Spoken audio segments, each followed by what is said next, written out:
मगर आजकल पूजा पाठ होता तो हमनी के माता बहन बेटी दवाई छिड़क देता लो, फाइबर से मारता बरतोड़ धड़ धड़ धो देता लो, वही में पूजा पाठ हो जाता। एगो जमाना रहे कि हमने की गाय के गोबर से लिपात रहल है, कुहार के घर से कलसा आई, आम के पल्लू तुराई, अड़हुल के फूल खोज खोज के तूर के लिया के रखल जे के साथ के पूजा होती है।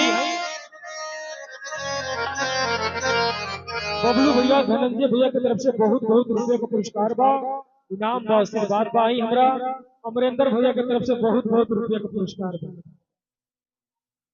हमारे मनोज पांडे जी की तरफ से जो कि रुद्रपुर के रहने वाले हैं, भैया की तरफ से बहुत बहुत रुपये का पुरस्कार बा।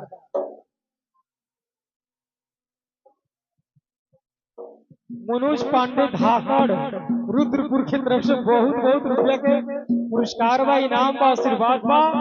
मगर आई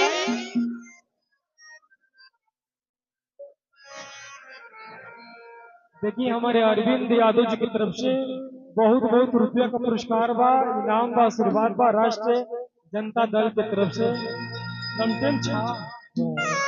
हमको राजनीति के बारे में बहुत कम जानकारी है। चलिए आई तो टाइम जब रहे कि हमने के घर में जब गाय के गोबर से लिपात रहे,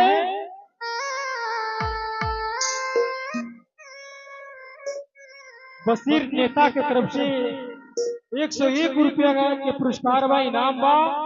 पहली समाज अरे भाई अपनी पहुंचा से कमरा ना बना विदेश में कमरा बड़ा चर्चित है।